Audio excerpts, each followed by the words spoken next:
8 defeats with 14 KOs. Here is the very popular Freddie Roach. Yeah, one of the favorites here in Las Vegas. And when Chuck Hull said very popular, he meant it. Davey Pearl's instructions. I tell you to break.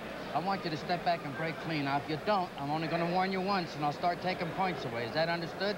Watch your low blows, watch your holding and hitting. Now, if you knock your opponent down, I put you in the neutral corner. Don't come out of that corner until I tell you to come out. If you come out too soon, I'm going to stop the count. You're going to give the guy more time. Remember what I told you. When I say break, I want you to step back and break. And break clean. This is going to be a clean fight. Shake hands and good luck. Greg Haugen, 24 years old, 8-round decision victory over Jeff Bumpus, July 17th. Freddie Roach, 26 years old, June 30th, Joey Oliveira was beaten by Freddie Roach. 8-round decision here in Las Vegas. Two fighters that like to come forward. Freddie Roach told us before the fight, two guys will collide. Whoever steps back is the one that's going to wind up losing. Turn him loose. Haugen said today that he wanted to box Roach.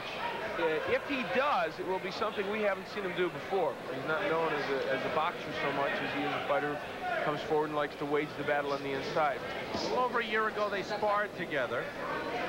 And Haugen says he did very well. And Roach admits that he had trouble with Haugen. But Roach says that's in the gym. And sometimes in the gym, you're trying things, working on things. Freddie Roach is probably one of the few fighters ever who might actually admit that. He's a very honest young man in his appraisal of what goes on for himself and in other fighters. Haugen's starting very well. He's landed some good chopping right hands. Freddie has always had trouble with defense. He's been very hittable over his career, but has a good chin. Oh boy, he's already looking at his eye like this.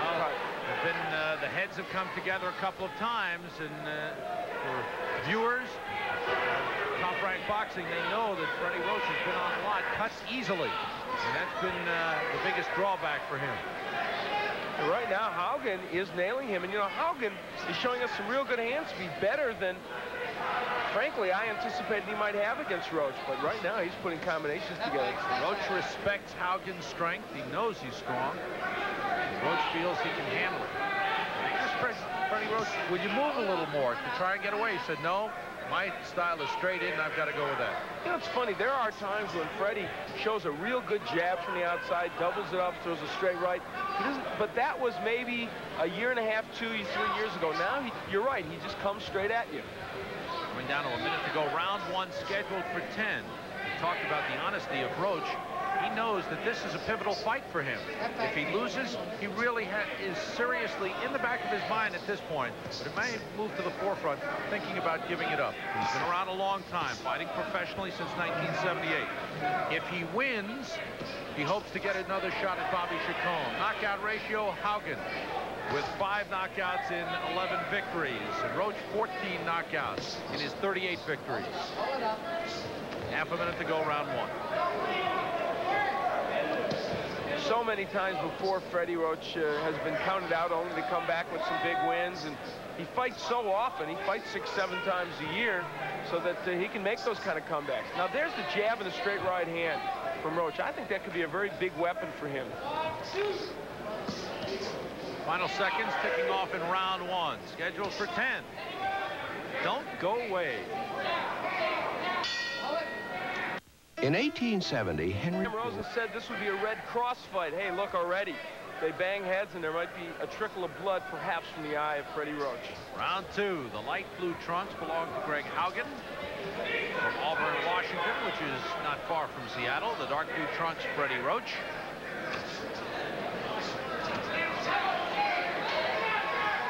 Showing pretty good hand speed with that left hook. Much better than some anticipating. Eddie Futch in Freddie Roach's corner, who is always just about on the money, was again, I think, in his advice. He said to Freddie, double up on the jab until the straight right hand from the outside. I agree with him. I think, but he shouldn't duck in like that. That's the habit that Roach has gotten into in the last couple of years. He wasn't so prone to do that a few years ago. He negates the advantage of the good jab and the straight right hand. Pearl letting him punch out of it. Haugen goes in with a shoulder that time. Boy, he's roughing Freddie Roach up a little bit. You hear Roach complaining about an elbow. You know, the tap of the gloves is all well and good, but the damage has been done when you go in with the elbow or the shoulder. That's why Freddie Roach wasn't too keen on tapping gloves with Greg Haugen. Come on, turn him loose. Take a look at the experience. Now, this is a key factor, could be a key factor in this fight. Freddie Roach has so much experience as a pro, but right now, Greg Haugen is fighting very cleverly against him. Whether he can continue, though, that's the question. Got in a nice short left hook, did Haugen.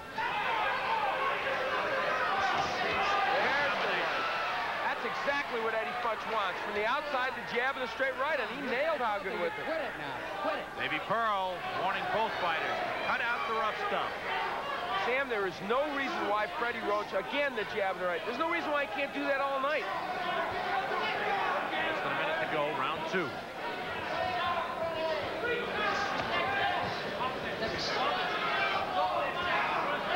Freddie has a good jab and it's underused.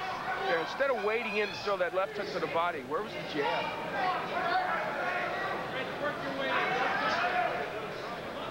All right, come on.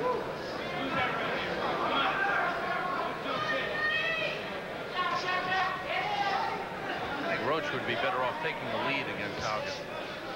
Like that. I agree. And the way he should do it is by doubling up with the jab and throwing a straight right hand. Then if he wants to follow with the left hook, that's fine. But his fight is up the middle against Haugen. Final seconds of round 2. You're watching Top Rank Boxing.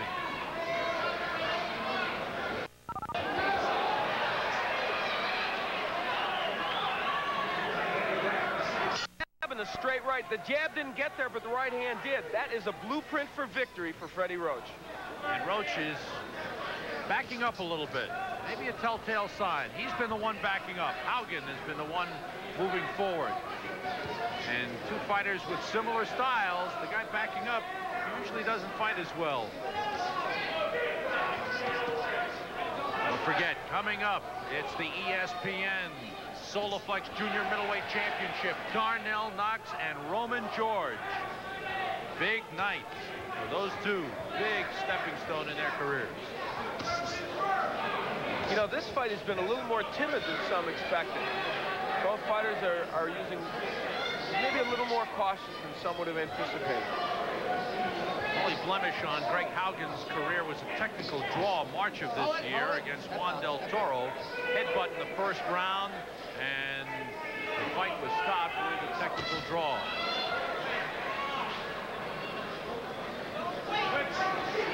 Step back, no punching now. Get back.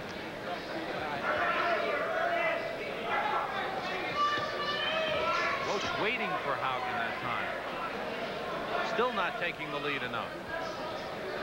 And again, he throws the jab and then ducks in on the inside. He needs to stay on the outside, I think, and double the jab. Greg Haugen, for his part, hasn't been throwing as many punches as he did in the first round. There's a chopping right. All right, hold it up. Get out.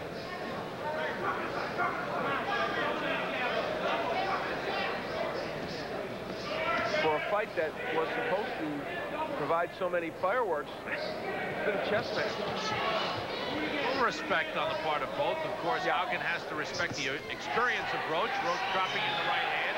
And Roach, as we mentioned, respects the strength of Haugen. Now they're working and bullying each other. Punch out. Come on. Punch out. And Roach having trouble with the pushing tactics of Haugen. And Haugen is working him over well.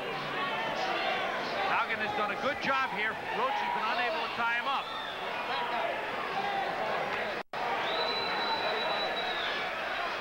And the mauling and brawling on the inside is what Haugen wants to do. Haugen has fought and did against Bumpus as a junior welterweight. Now he's down to what he likes in 135 weight.